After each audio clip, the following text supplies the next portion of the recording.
Well, it is 6:30, so we will call the meeting officially to order. Good evening and welcome to the April 27th regular meeting for the Worthington Board of Education. Mr. Cusick, would you please call the roll? Mrs. Costa Flowers. Present. Mrs. Davis. Present. Mrs. Epling Skinner. Present. Ms. Harless. Present. Mrs. Hudson. Present.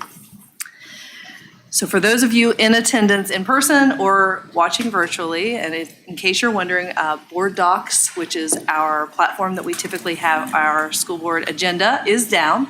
So we are going old school tonight. We've got some paper, and we will be going through the meeting. So please give us a little bit of grace as we try and do this in a way that we haven't done in a while. So my name is Amber Epling Skinner. I have the privilege of being president of the Board of Education this year. I'm joined by my fellow board members. We have Nikki Hudson, Kelly Davis, our treasurer TJ Cusick, Superintendent Dr. Trent Bowers, Stephanie Harless, and Sheena Costa Flowers. If you're able, please stand and join us for the Pledge of Allegiance. I pledge allegiance to the flag of the United States of America and to the republic for which it stands, one nation, under God, indivisible, with liberty and justice for all.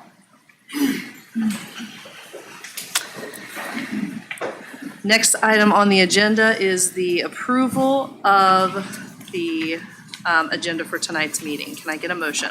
So moved. Second. We have a motion and a second. Any discussion, any changes to the agenda? Hearing none. Mr. Cusick, would you please call the roll?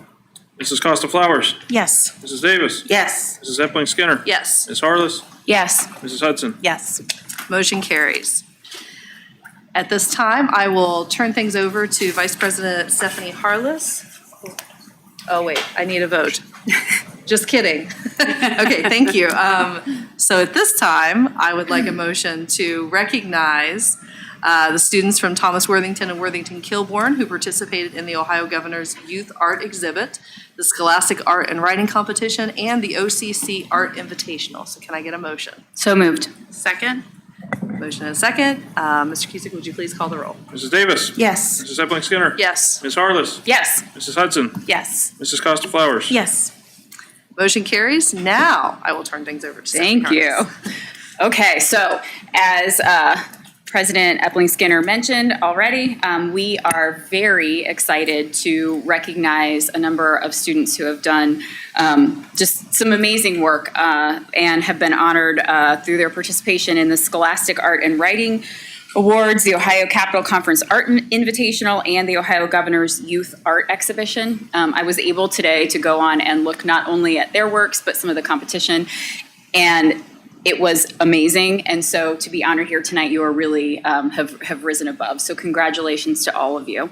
On behalf of the Board of Education, we would like to commend all of you in your efforts for your commitment to everything that you do, to your craft, to your art, and for representing all of our schools with distinction. And so at this time, I would like Sue Moon Swihart and Aaron Johnson and all of the students to join us up front, please.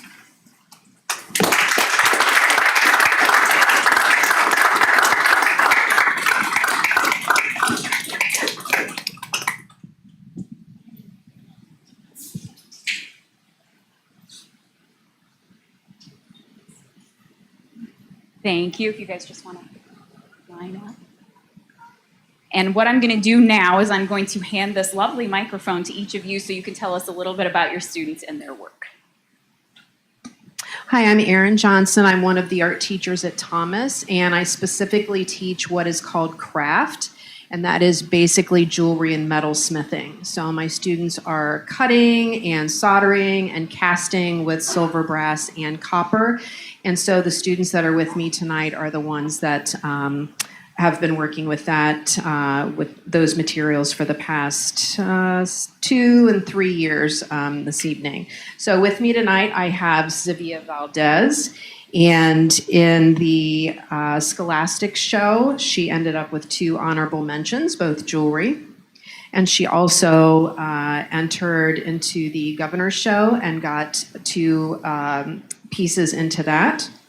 I'll go with Faith is next here to my left. She ended up with 2 in the Governor's show and also a top 25. And Alyssa, she had a regional photograph in the Governor's, piece in the Governor's, and then she was a Scholastic Gold Key winner in Ohio and also nationally a Gold Key winner. I should probably also tell you a little bit more about the Ohio Governor Youth Exhibition. It's in its 56th year, over 1,000 schools, and there were over 11,500 entries this year. So for these students to be getting into that show is pretty amazing. They ended up with 300 total. So for these students to get in is quite amazing. And as I mentioned, Faith here, top 25 out of 11,500. So yeah, we did really well. And another little pat on the back for Thomas. We had more jewelry and metalsmithing pieces than any other school in the entire state of Ohio. So these girls make me look good.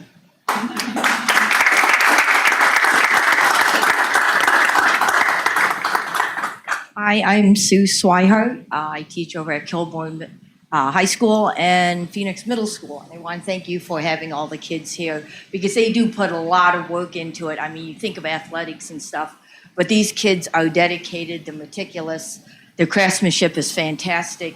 And again, they make me look good. Angela Zhang, she actually was in the Governor's show last year, Scholastic show this year. She got second at the Ohio State Fair, second in the state with her picture. And I think you're going to Purdue, right, senior? So, and then here's Julia Bostro. She's been in the Scholastic show twice. only junior? Sophomore, gee whiz, I'm gonna be looking good.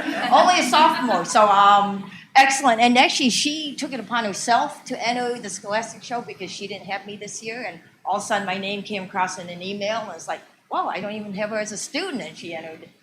So she's again very self-motivated. And then the last one, freshman. Actually, I should give you yours.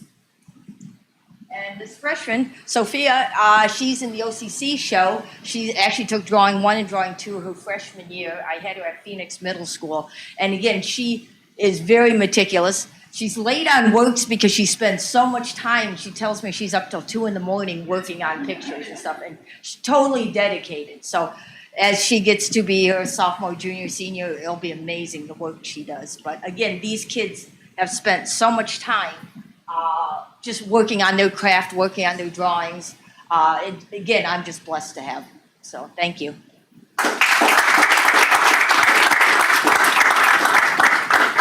Thank you all so much for being here. And again, one more round of congratulations to all of you.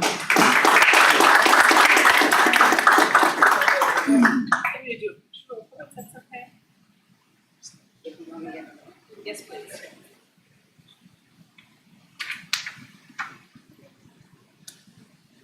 Ready? 1, 2, 3. Good. Got a couple. Great job.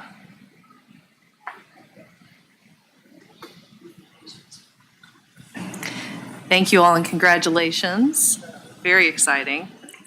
Moving now to, and I'll let you all know that we have more board business, but you all are welcome to stay. You're welcome to leave, whatever you'd like to do. But we'll just move along in the agenda right now. But feel free to have a wonderful evening. Thank you so much. Thank you. Moving now to our visitor comment section of the meeting. The school board and administrative staff encourage and appreciate community interest in meetings of the Board of Education. This section of the agenda is designed to hear the views of community members about their schools and items on the agenda. Each speaker will be asked to address the board at the visitor's podium so that the speaker's remarks may be clearly heard. The speaker should give their name and street address and limit comments to a maximum of 5 minutes. If more than 6 speakers are present, speakers will be limited to 3 minutes. Consistent with our policy 9130 on public complaints, we ask that complaints about particular employees be referred to the superintendent and not addressed during public session. We remind all speakers that our district values and respects all people as they are, and that our district is committed to creating and maintaining safe spaces for all of our students and community members. We want to remind our community that we value public input and always appreciate that our community members remember our district's values, refraining from using harmful or offensive language, and for sharing your comments in a civil and respectful manner. It is not our usual practice to respond to remarks during the visitor comment section of our meeting. And it looks like we have one speaker who has signed up to speak this evening.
Moving now to school calendar second reading, Assistant Superintendent Jeff Maddox.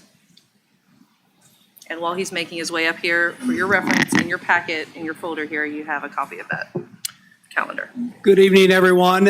Later on in the agenda, you have the opportunity to vote and approve the calendar for the 27-28 school year. Thank you.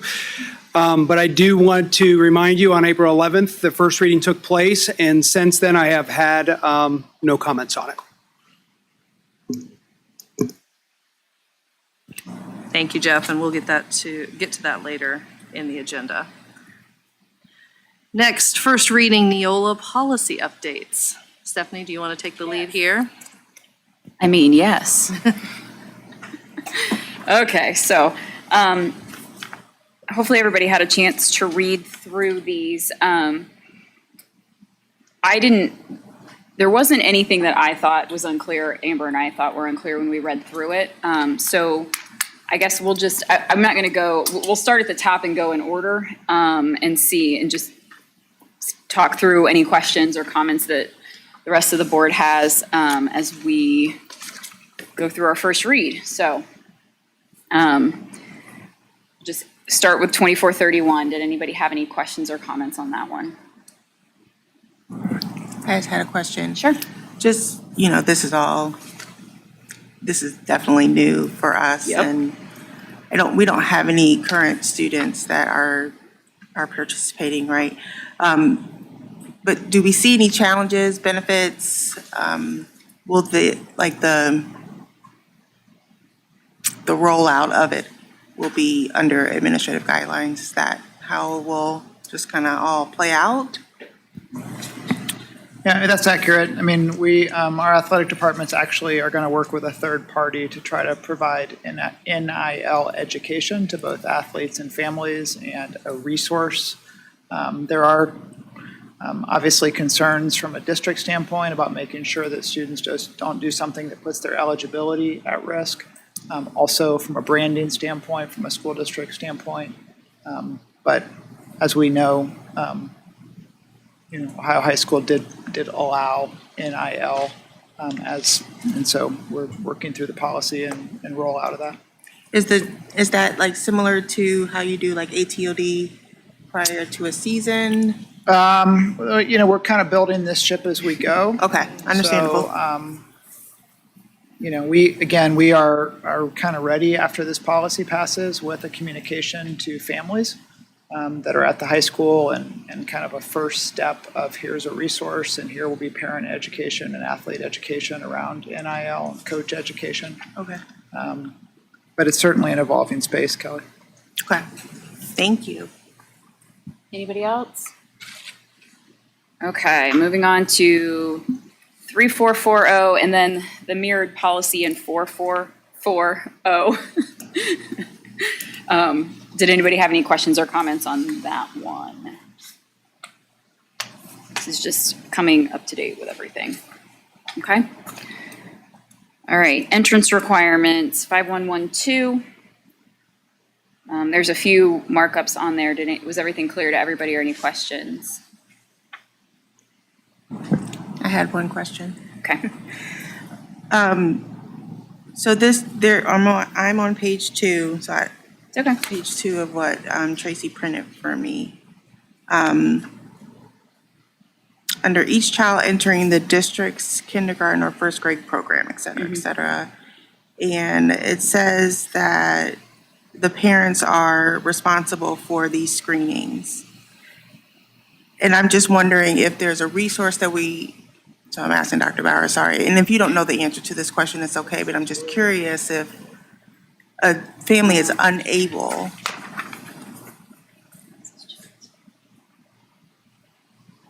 Got it. I'm sorry, yes. The health department will provide all of that. Okay. So there are clinics all summer long, both at the Franklin County and Columbus Public Health for the requirements for school entry. So, Okay.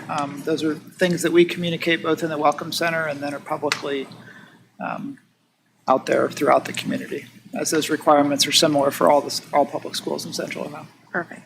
Okay. That's it. That was all. Okay. And I guess I should have mentioned this up front just for the record, that this just brings us current with new law. So we didn't change anything else. Okay, policy 5223. Questions on this? This doesn't actually change. We did not choose any of the options. They don't impact us at all, so. Okay. 5421 grading. So this was,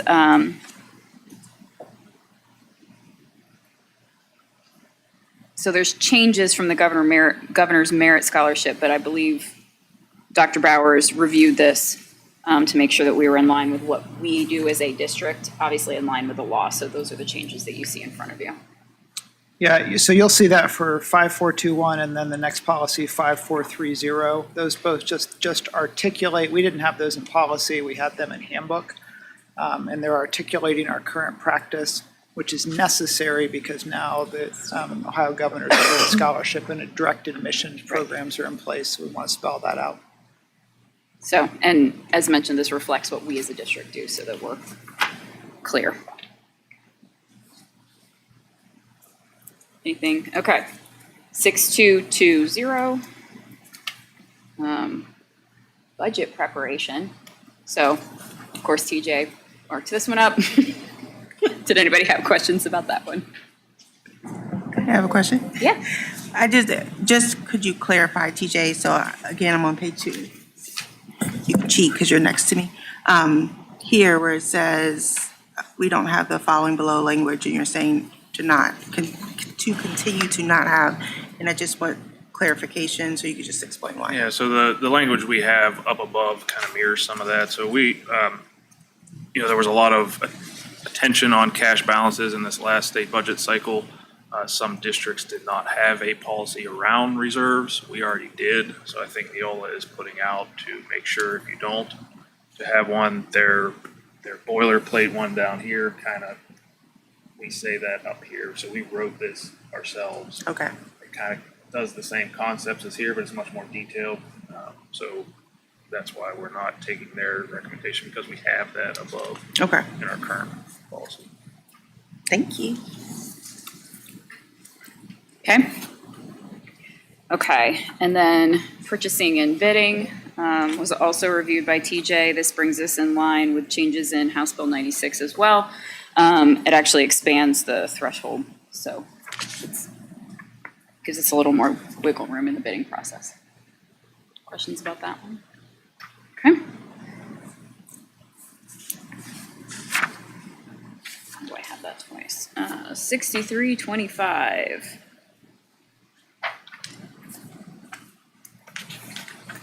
Again, just threshold amounts. Shouldn't be much there. Okay.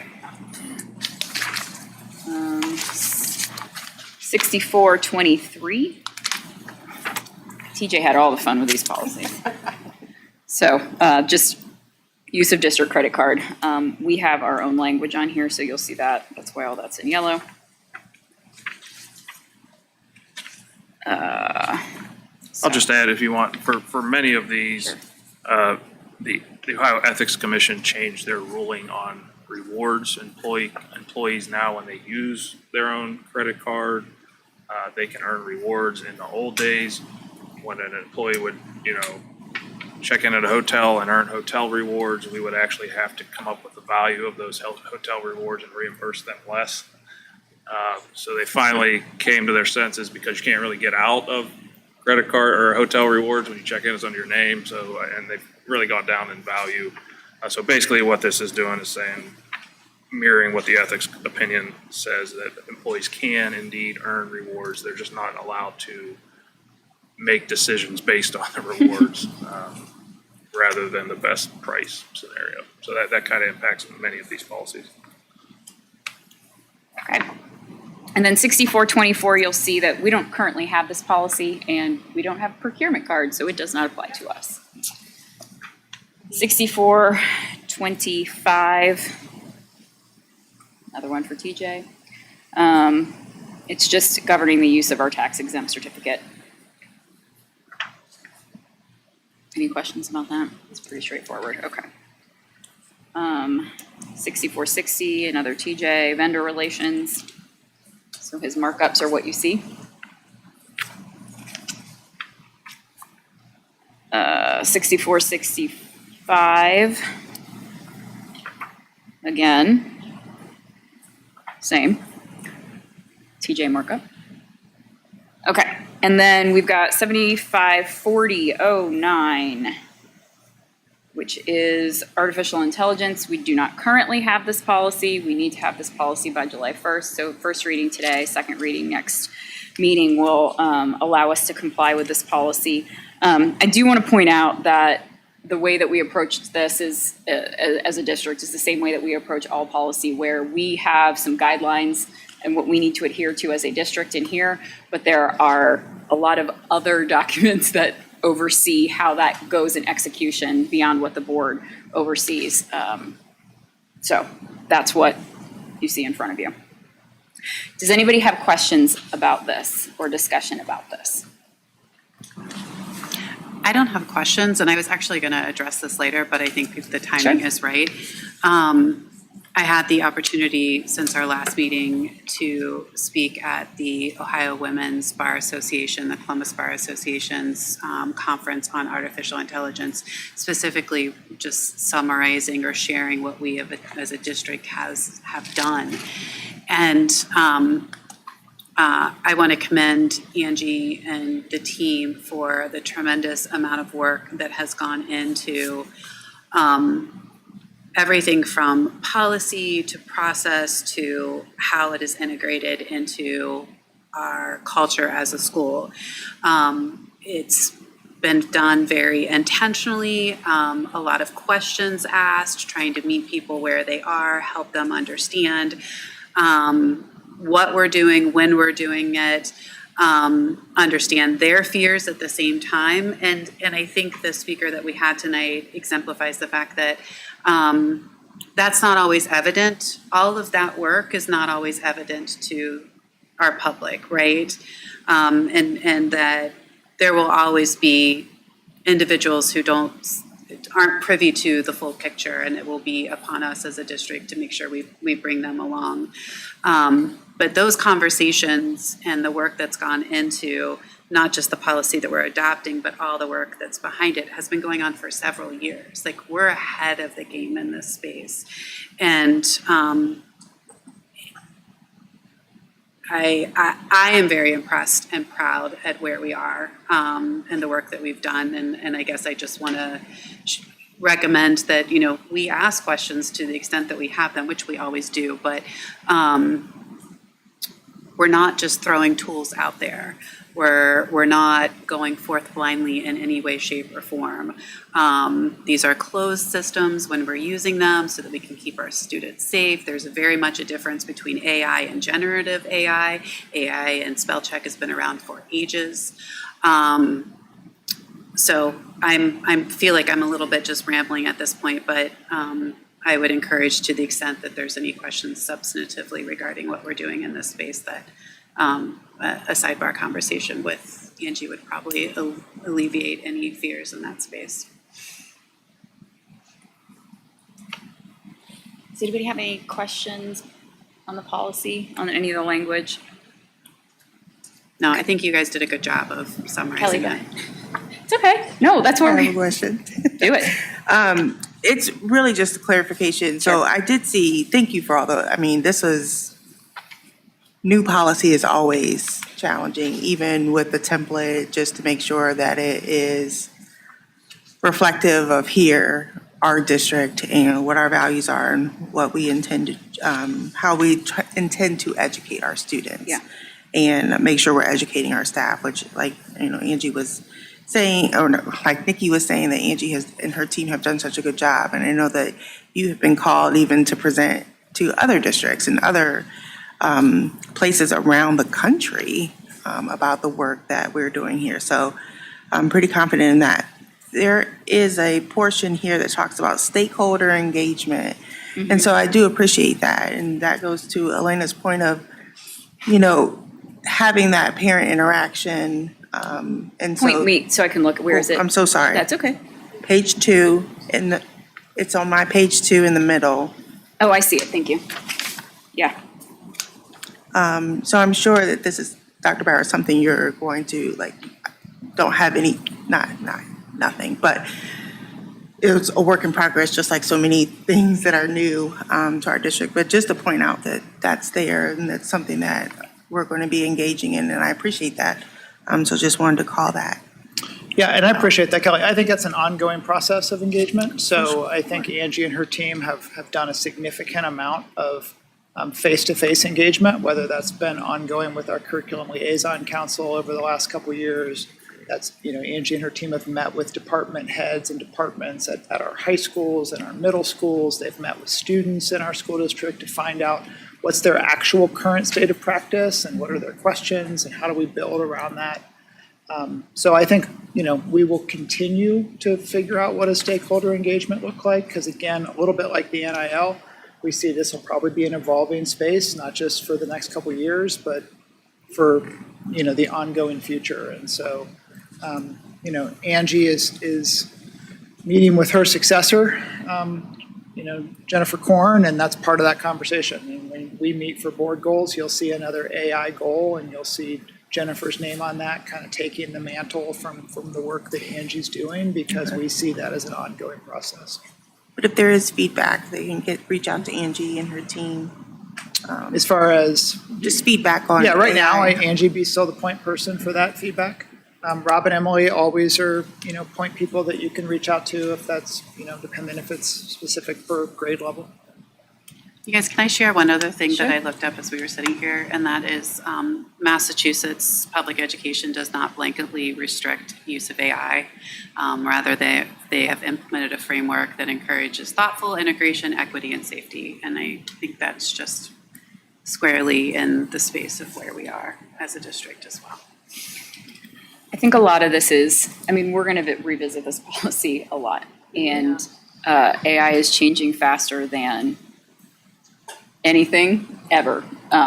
You guys know this, but I work in the software space, so I live this every day. And so hopefully we will focus, our focus in eliminating language from here, including the language that we had, is just so that we are creating policy that says, here's what we will do and can't do, and here's the guardrails, trying to stay away from too many specifics because they're changing so quickly. That said, I would anticipate this will continue to change very rapidly, because I think what this looks like in the classroom changes, what it looks like in the professional field changes. So we will see this again.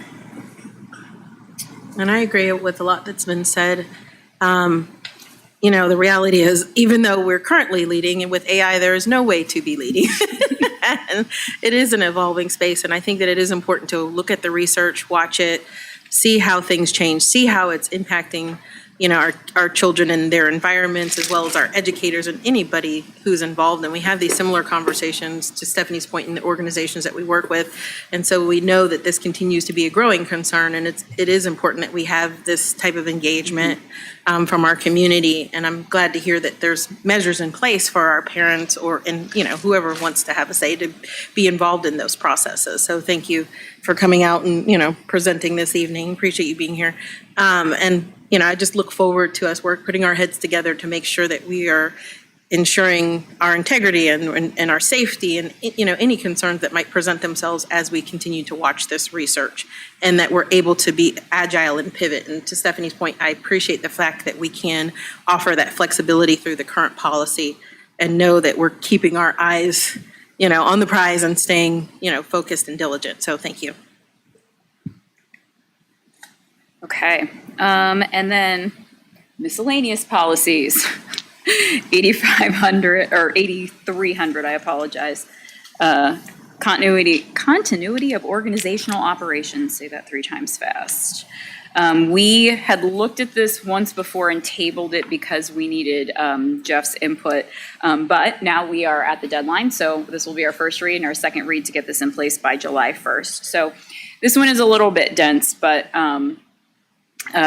Jeff walked through it, made sure it reflected what we are currently doing, and we are beyond compliant with law. So that's the background here. Does anybody have questions about this one? And then 8,500, food service. I think this is our longest policy in general. It's quite thick. But anyway, this is just House Bill 10. We're compliant now with House Bill 10 when we pass this policy. Okay, questions about that? All right, that's it, my friends. Okay, so that was first reading. Yep. We'll come back May 11th, I think it is, at our next meeting and look at them again. Moving along to Superintendent's report. Dr. Bowers. It's amazing how unaccustomed I am to navigating the papers in front of me. Sorry about that. Thank you. So the mission of Worthington Schools is to empower a community of learners who will change the world. We do that through our 4 vision statements, and so this report is set up through those vision statements. Our first vision statements, we will engage each student with diverse opportunities to maximize every student's potential. I just want to, as we almost start to May, the work is in full-fledged that we're gearing up for what we would call a high-impact summer. We have record-breaking enrollment across all of our learning programs. We have more than 600 students registered for targeted intervention and enrichment boost programs. We've got Summer Enrichment Academy, which has over 850 students already registered for that. This year, we're including the debut of a kindergarten bridge program for new learners. And then there are also just high-demand fun opportunities like Camp Broadway and some of our Get Ahead classes. So this strong participation reflects our community's deep engagement and ensures our students remain supported, confident, and academic ready heading into the next school year. And I want to say a special thanks to Kelly Wegley for her ongoing work in this space. Our second vision statements will provide a safe environment where every student can grow intellectually, emotionally, socially, and physically. And when we talk about safe, just to mention, in the wake of severe hail on April 22nd, our maintenance teams in ServPro are working around the clock to address really what is extensive roof damage at Worthington Hills and Worthington Estates elementary schools. While the damage consists of really just numerous very small punctures, they are averaging 24 holes in every 100 square feet. And so that's a significant number. So they've been working on patching. We're proactively staging dehumidifiers and fans to protect our classrooms from the forecasted rain that will be tonight and then again on Wednesday. We are partnering with our insurance representatives and engineers to evaluate long-term repairs. Our priority remains the safety and continuity of our students' learning environment, but we are going to say that we appreciate ahead of time the patience and flexibility that's going to be necessary as we make the adjustments to finish this school year strong and hopefully get to a restoration process as soon as possible. Our third vision statements will provide consistent communication and promote dialogue with our community. Each year, the Ohio Association of Elementary School Administrators recognizes 10 schools statewide as Hall of Fame schools. With this award, OAESA celebrates elementary and/or middle-level schools that provide truly outstanding educational opportunities to their students through effective programming and instruction. These schools are characterized by an atmosphere of growth, achievement, pride, and a dedication to excellence on the part of the staff and students. I'm excited to announce that this year's Slate Hill Elementary was selected as one of those 10 schools statewide to be a Hall of Fame school. In addition, OAESA, the same organization, awards one administrator statewide as the Outstanding Central Office Administrator. This person is a central office administrator working on behalf of K-8 students and adds a tremendous benefit to a school community.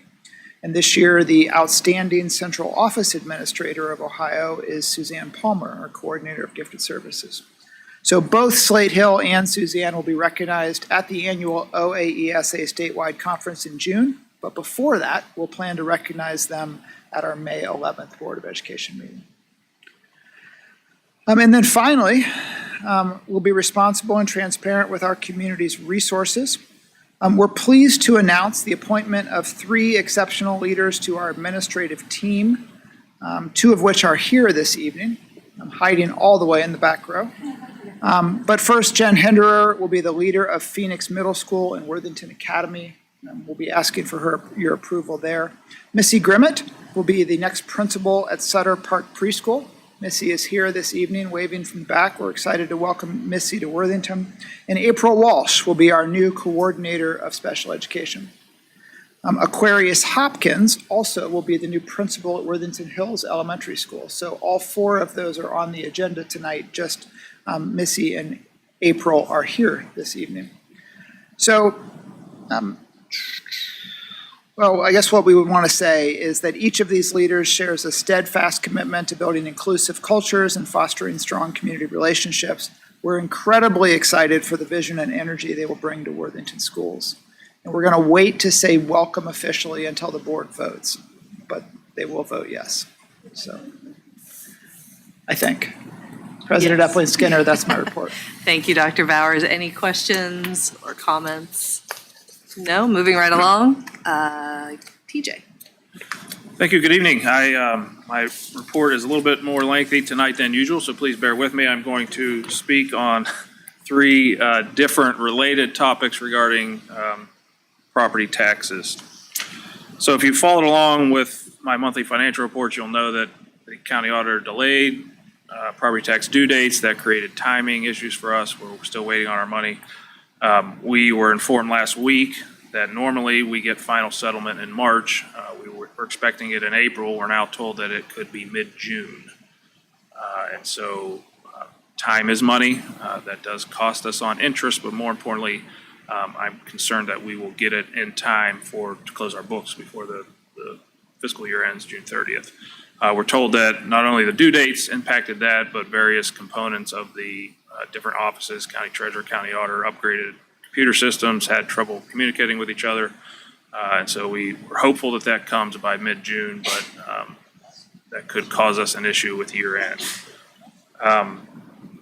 Speaking on that, when our meeting with Auditor Cinziano, he released preliminary reappraisal values for next year. So remember, in 2023, the county went through a massive full reappraisal that happens every 6 years, but in the end of 2026, that's what they call a triennial update.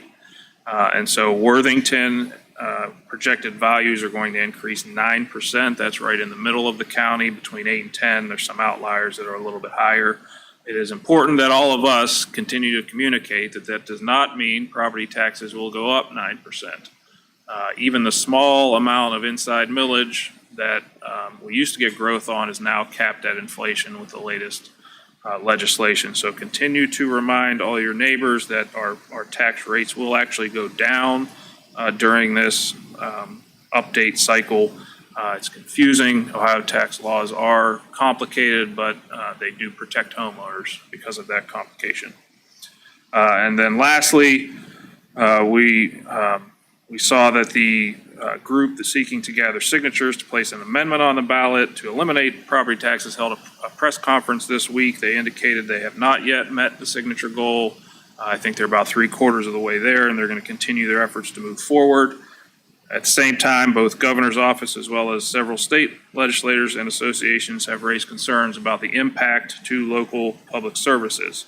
I've sort of made it my goal to continue to remind people how we got here, that although our property tax rate is high, our state income tax rate is incredibly low, and through actions of our legislature over the years, we have chosen to fund local services like schools with property taxes. And remember, those were voted property taxes. People voted for those.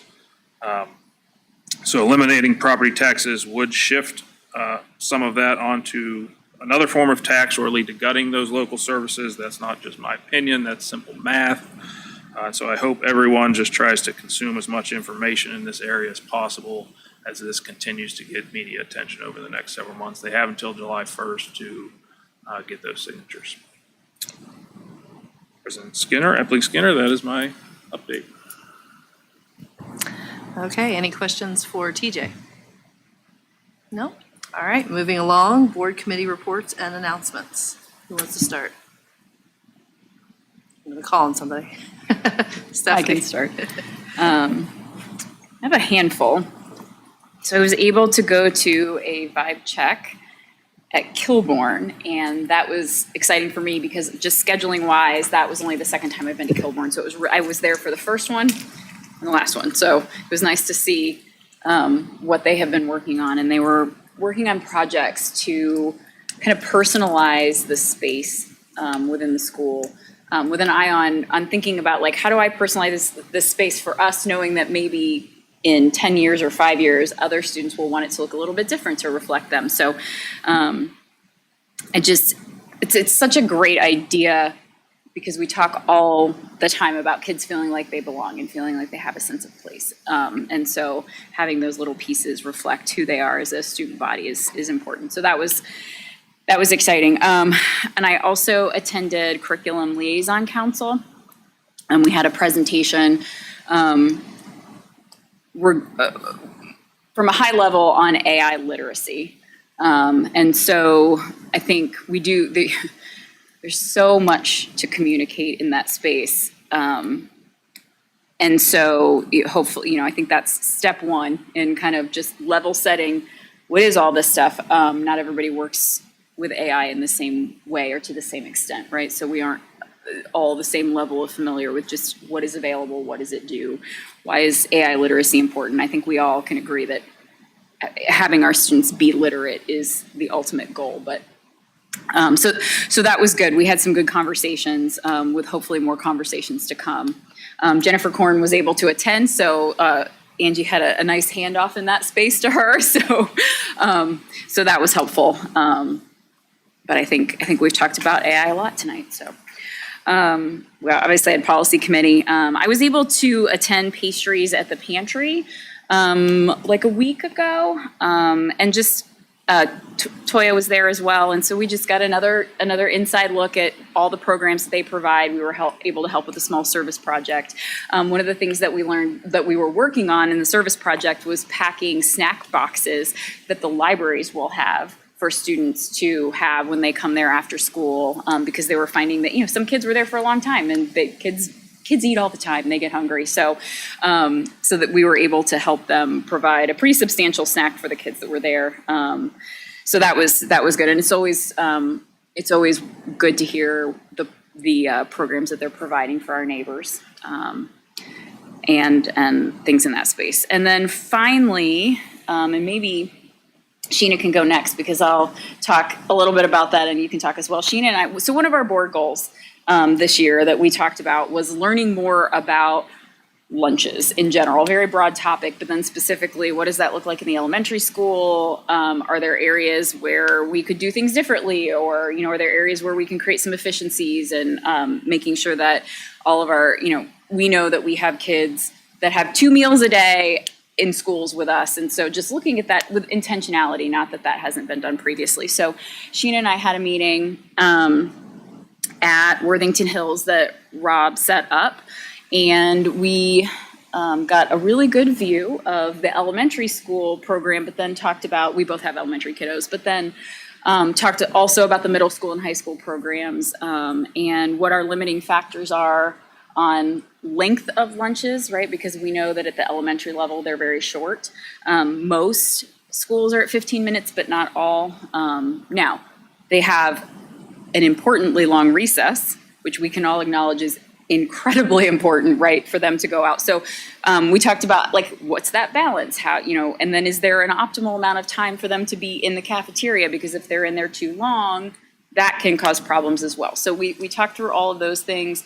We got to see lunch at Worthington Hills, and see some of the cool stuff that the staff was doing there.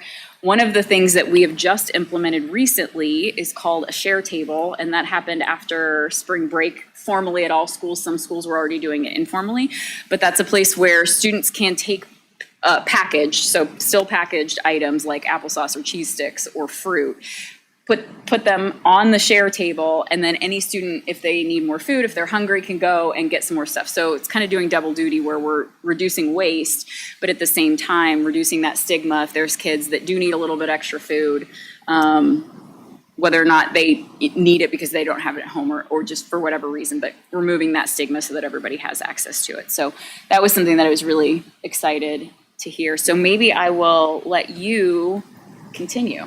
All right, that sounds good. And to Stephanie's point regarding cafeteria and lunches, we got a great deal of information about just general operations, logistics, how it's currently working, and then what it will look like in terms of facility planning in the future. We also got to understand a little more data on other districts and what they're doing. And, it feels like 20 minutes is a sweet spot on lunch, but of course, each district and each school has different needs. And we were able to understand some of those differences, depending on, the needs, whether it be from the elementary, middle, or high school levels. So that was fascinating to, put our heads together to learn more about where the opportunities are, especially around waste management. And so, a great starting point being those sharing tables. And we got to engage with some of the students and see really how organized that function is and, how they're excited to have the opportunity to get an additional snack, but also put something back. Let's see, what else can I say about that?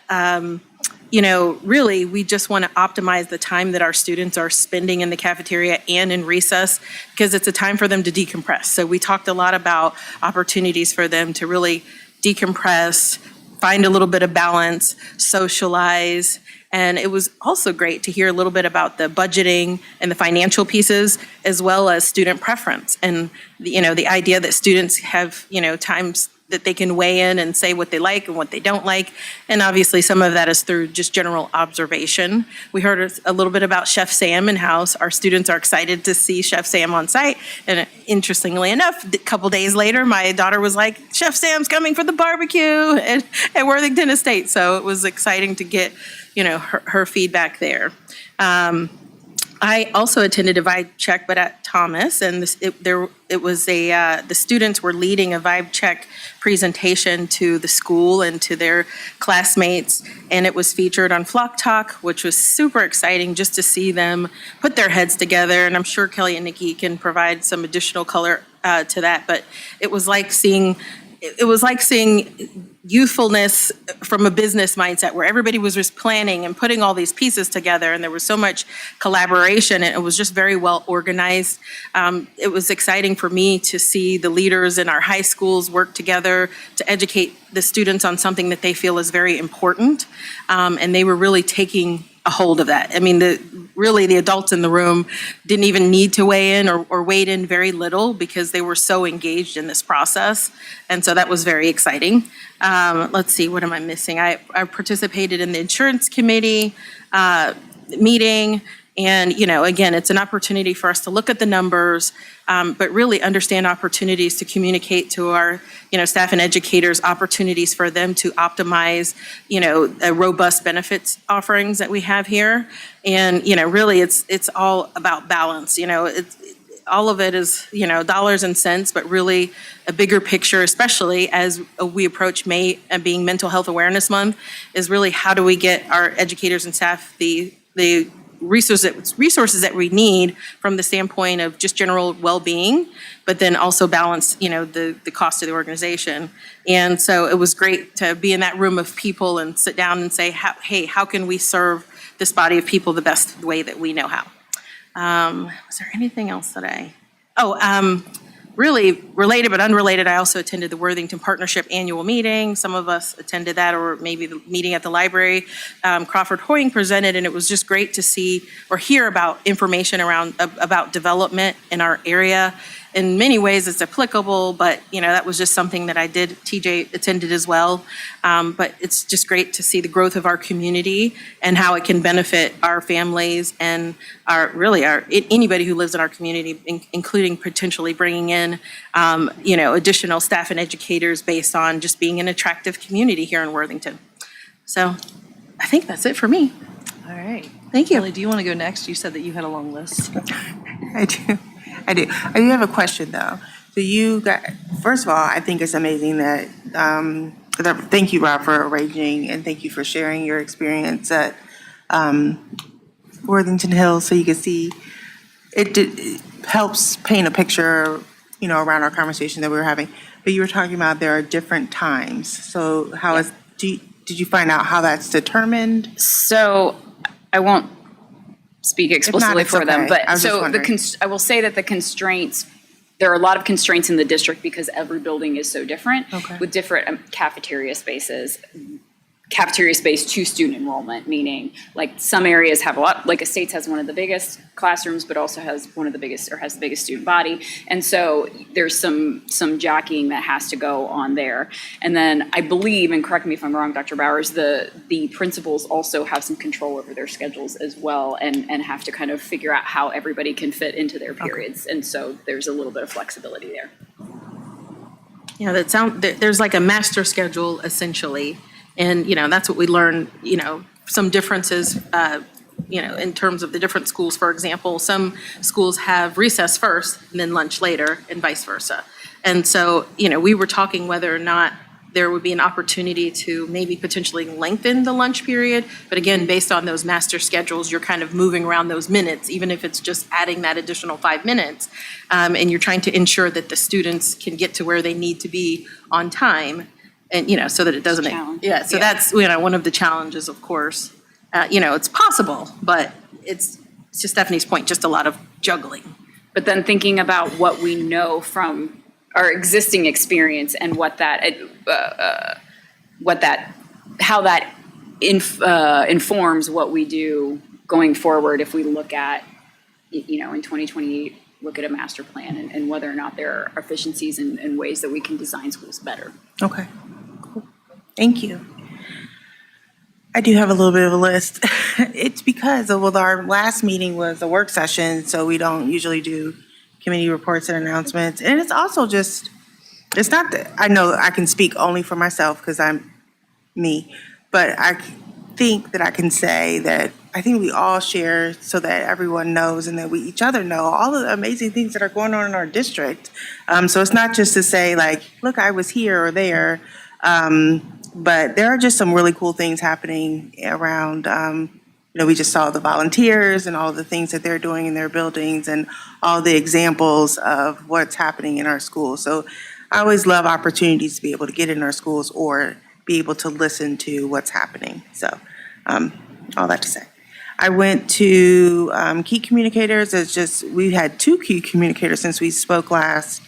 And Dr. Bowers, I appreciate that you send the documentation to all of us so that the ones that aren't there, I know I had to miss one at one time. It's just important for us to know what is being communicated out to our community members, and so we can be able to share that same information. So just always good conversations, both with our external and our internal key communicators. So we're done for the year. We're done until August of next year. So it'll be great to see both groups back in August. Amber and I had an opportunity to go to Worthington Kilbourne and speak to government class. Lisa Christie invited us to go speak to her government class. And so we got to experience 3 different sections and we got to just talk about, it was really, I don't know how it was for you, but each class was different. Each class had different questions about, some people asked me my favorite color, but some people asked me, what degree did I have? And, why did I want to become a school board member? How can we change this policy? How can we get better lunch food? Things like, all the things that students want to know. So that was just a really neat opportunity to get into that space and interact with students in that way. And Lisa Christie is just an amazing teacher. I also got to observe a polyrad class, which this was not my first time observing a polyrad class, but this was definitely a first time observing a polyrad class that I was like, okay, this is why we're doing polyrad here in Worthington, and was able to even have conversations with my own students who are no longer students here anymore, but both took polyrad, and so I was able to share the speaker that I engaged. Well, I didn't engage, I just sat back and listened, but the speaker that presented to the students that day. And so I was able to share with them my experience, and they were able to share with me their experience when they heard the same speaker. So that was pretty neat to be able to talk to them about that as well. And so Amber got to hear the debrief, which is pretty cool. Sheena and I went to a diversity club meeting at Kilbourne. We were invited to just sit in, and again, very similar to the government class. They just had questions about What is it like being a board member? How can we advocate for ourselves? And giving us a lot of feedback. I love that those students have that space. I love that they have a staff that cares and wants to give them space to just be fully themselves, be able to say whatever they can say in a very safe and confidential way. And so that was really, it was just really neat to just be there and engage with them in that way. Rondell and I were able to cheer on some, which wasn't just elementary students. It was elementary students for West. They have a 5K. And so there's a huge route. And if you've ever been in the Worthington Estates area, you know it's a lot of hills. So we were actually on an incline, at the top of an incline. And, you know, cheering on those runners, all of them, because good for them, because I had a chair. But it just, you know, the wellness teacher that just gets really enthusiastic, and that whole community comes together. So you saw parents running, I saw Pete Scully running. It was just really, it was a very nice day. It was beautiful weather for running for them, not for me. Again, I had the chair. But it was just really, I enjoyed cheering them on. We had a sign. It was great. I also did attend the vibe checks. Sheena covered a lot of that. I love that the students take ownership over what they're doing. So if you can have a chance to see the flock talk, you can see the product of what they did, which was bringing a microphone into like the middle, was it in the rotunda? I can't remember, but, and just saying what they appreciate about their time in Worthington schools, things that they're grateful for. There were staff that were involved, and I can just imagine that I wasn't able to make it, but I can imagine it was enthusiastic. They talked about having music, and everyone had their part.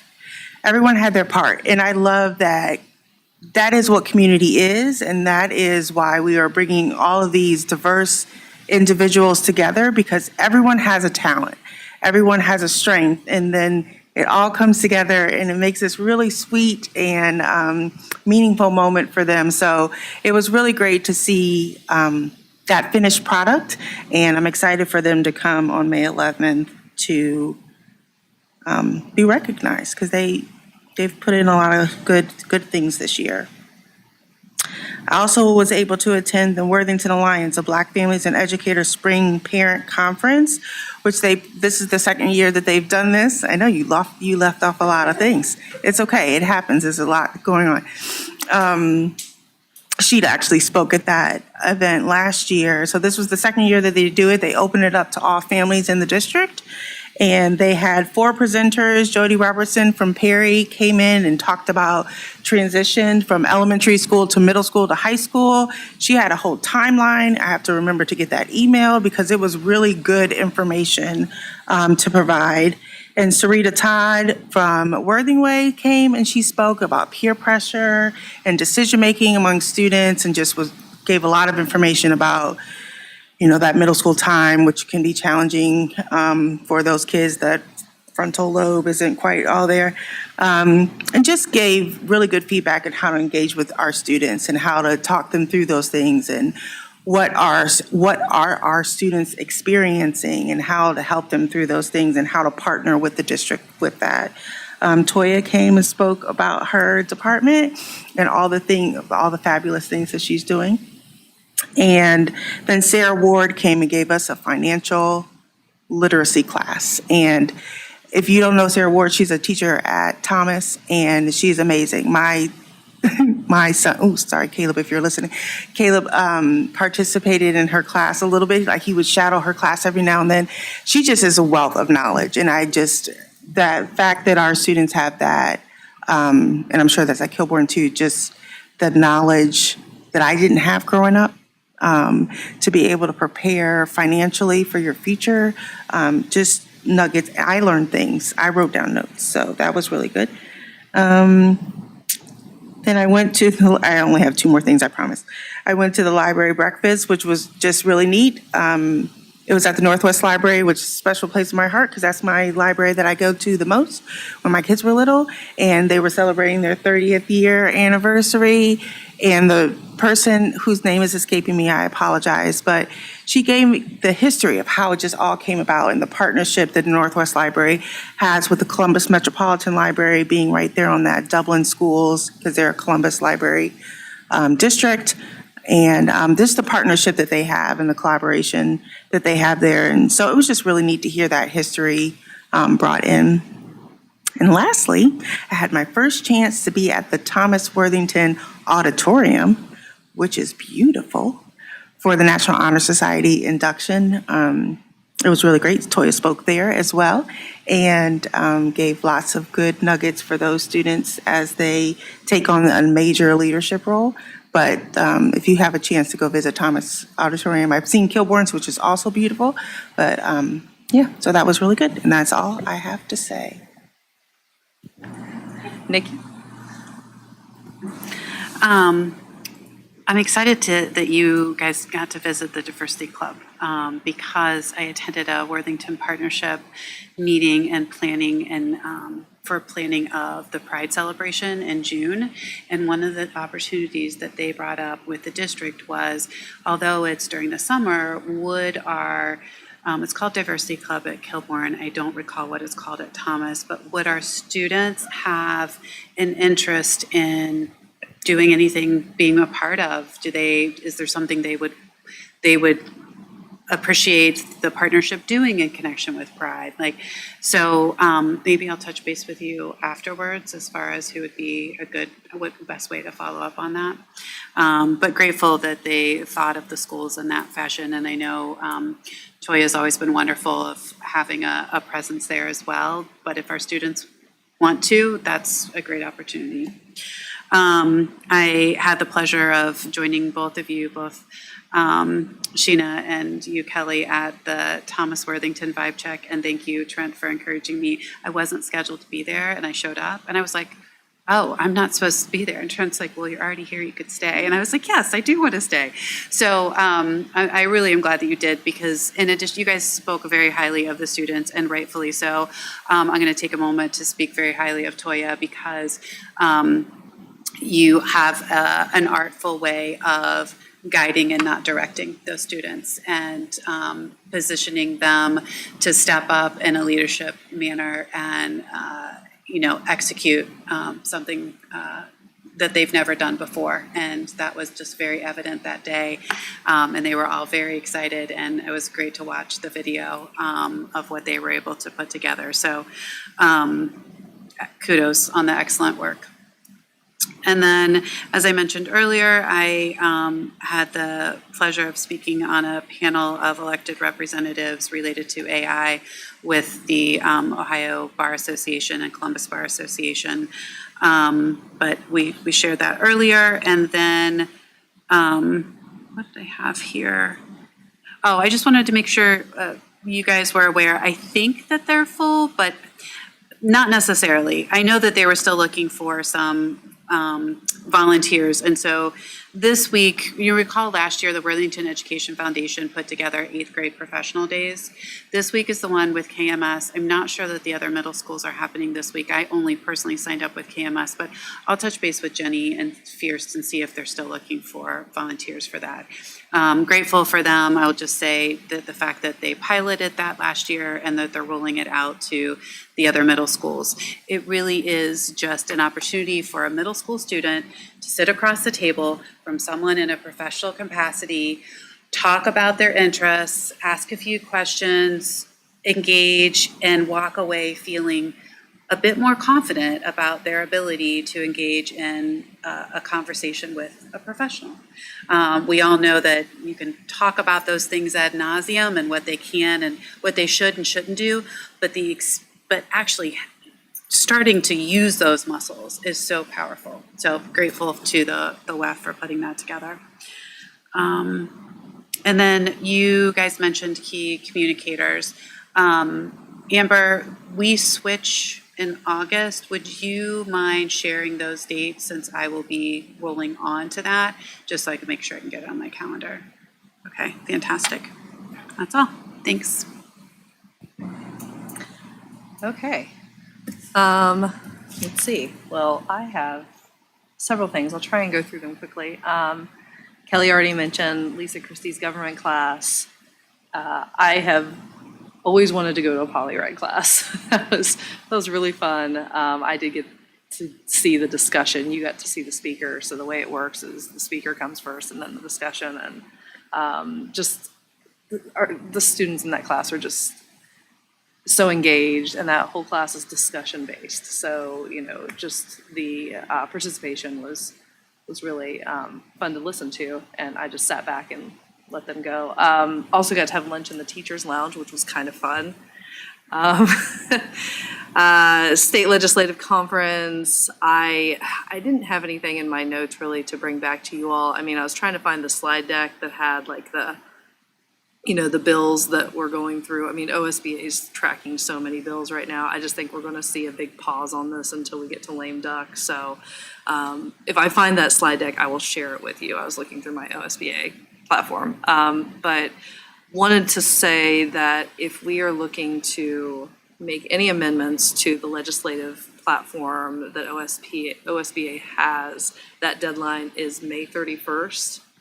So I can share the platform as it exists now. If you'll remember, when I went to delegate assembly, it got kind of heated because there was an amendment there were actually 3 amendments that everyone kind of got really passionate about, and nothing ended up getting in at all. But if we wanted to amend something, and that is just the platform that OSBA uses when they go to Cap Square and advocate on our behalf.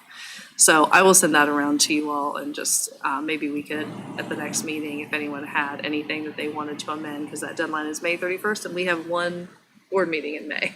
So Do we need to make that an agenda item, or do we just, because I think that's a great idea. yeah, maybe we can talk about it in Okay. agenda prep. Yeah. I had a vibe check at Worthington Kilbourne. I'm kind of in the same boat as Stephanie. It seems like all of my vibe checks have been at Thomas, which has been great. I've loved hearing from those students, but it was nice to be over at Kilbourne and in that new space in the Counselor Center, and hear from the students that are excited about personalizing their high school. PTAC meeting was actually canceled because several people couldn't attend, but I sent a blurb to Lindsay Palmer. It was actually most of Dr. Bauer's document from Key Communicators, so I just kind of repurposed that. So she was able to share that with PTA members. Policy Committee, Key Communicators 2 times. Looking here through my notes if there's anything I need to add from what Kelly had. The parents, the one in the morning, the parents were curious about the selection of the task force, so Trent kind of went through like what that process is going to entail, where we'll identify just sort of the main groups that are the stakeholders in this process, and then those groups will then nominate a person to serve on that task force. So that was a question that came up. He also mentioned that the architect team was assessing the elementary schools to get fresh data this spring. Let's see, I missed the International Day celebration at Thomas Worthington. Was anyone able to make that one? I was actually double booked that morning. Worthington Kilbourne had their IB diploma celebration ceremony, and my daughter's one of the 12 seniors who are on track to get that diploma. So I went there, and that was just, yeah, it was kind of weird. I felt bad about missing the thing at Thomas. I couldn't make it work. I was thinking maybe I could go for like 15 minutes and then, but it was good. It was a really powerful ceremony. Emily was there, and they talked through just some of the accomplishments that all 12 of those seniors have made in the last 2 years, and just so much work that goes into that, and preparing for exams this week. So it's a crazy time as we get here towards the end. And then Emily sort of walked me out to the, what are we calling it, the veranda, the patio, the whatever it is at Kilbourne. So I got to see that, and it's just a great space. The students were all out. There are couches, there are tables that they can, socialize and have their lunch, and just a great space. Let's see what else I have here. Prom was this past weekend for Worthington Kilbourne. McCord Middle School had their 8th grade dance, so it was just fun to see everyone dressed up, and just one of those moments that, you know, our students are going to remember for so many years to come. Thrilled to hear that everyone was safe and that there were no reports of anything that came in from those weekends, but just appreciative of the staff and the parent volunteers who helped put that on, because that is definitely like a team effort to make that night so special and safe for our kids. So, and then just a couple hours ago, we had the Lions Club volunteer recognition ceremony where I didn't catch, was it 1,700 parent volunteers in our district? I didn't catch the number, but there are so many people who pour their time, their love into this district and make it such a special place for all of our students. And the principals all nominated a volunteer, and then they were recognized by the Lions Club, so just appreciative of that group for doing that annual recognition. So I think that was kind of rapid pace my last month, really, because you're right that, yeah. Did you have something else? I apologize. Stephanie, you asked about were you done? I'm so sorry. No, I'm done, yeah. Okay. You asked about a resolution on the agenda. So just thinking about that. Not a resolution, if there's anything we want to add, it wouldn't be our resolution, right? We would have to make, Make a resolution, okay. Yes. all right. Yeah. So because of that, like if you talk in agenda prep and you decide that there's something that you want to create a resolution for, my suggestion would be like Somebody- to do that and yeah. then put it on the agenda so we Yeah, can yeah. look at it. Yes, Because we agreed. would have to vote on it Yeah. at that May 11th meeting. Right, I think that will just make it easier if there's something that you think that yeah. that's a good collectively call. that we would need to put on there. And maybe the process for that, because we are kind of up on that deadline, and just our scheduling is so inconvenient for that, having the one board meeting. Maybe I share the platform as it is. You all can share individually with me, any, you know, can't. edits? No. You can't. Okay. I know those sunshine laws, they just get in the way. Yeah. They do. I mean, it does make it challenging. So it just, if you come up with something, and I mean, we've passed resolutions in the past, if you Yeah. want to look at a sample that we've done, or if you, sometimes other districts Well, you could, have already we could all passed share them. with TJ or Trent any edit we have to the platform. Still can't, because it becomes a pass-through. No, I mean, individually, Yeah. share with Trent, and then Trent collects them all, and then shares broadly with us and say, these are the amendments that you all have I don't think we shared. can. Nope. We can't. Okay. So, just if you're thinking about it, it will have to be like a you and Stephanie thing. I think you and I did one last time. We didn't, we haven't offered an amendment since I've been here. Oh, no? Okay. Maybe it was you and I. Yeah, we might have done Did one. that. I'm sorry. On the microphone. I think what we've found, Amber, is that most of the time, if two people are working on it with the administration, there may be a few tweaks that we make here at the table, but they're going to be minor, and we'll make them at the table, and then we'll vote on it. Yeah, we can So- absolutely make amendments at the Yeah. table. Yeah. Okay. Yep. But we need the resolution, I guess is. A Right. draft, yeah. So basically what you and I need to talk about, since we would be doing agenda prep, is whether or not we think there is something that's necessary, and then draft it and share it as part of the agenda. And if not, then we just don't add the item. Yeah, yeah. Okay.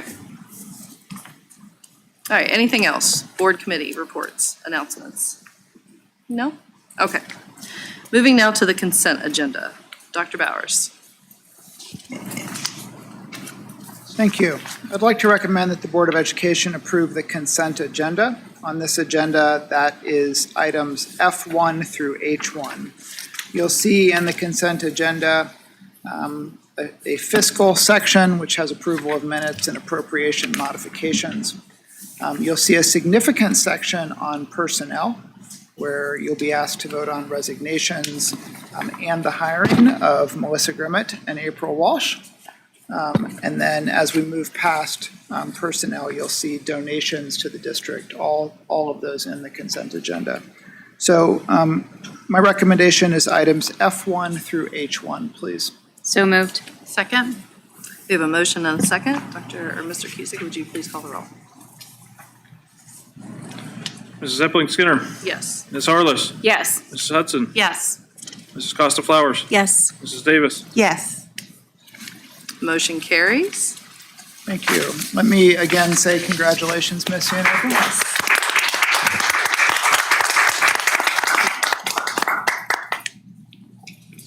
Okay, two items under section I, actions recommended by the superintendent, new business. We'll take them separately if that's okay. I'd like to recommend that the Board of Education approve item I-1. Item I-1 is the acceptance of an easement offered by New Cedar Trace LLC for the property pertaining to land adjacent to the entrance drive at Worthington Park Elementary School. This is where our school sign currently sits. So that'll put our school sign on our property, which would be great. Nice. And then also the ability to have a hot box there, which is required by the city of Columbus. So I-1, please. So moved. Second. Motion and a second. Any discussion? Hearing none. TJ, would you please call the roll? Ms. Harless. Yes. Mrs. Hudson. Yes. Mrs. Costa Flowers. Yes. Mrs. Davis. Yes. Mrs. Epling Skinner. Yes. Motion carries.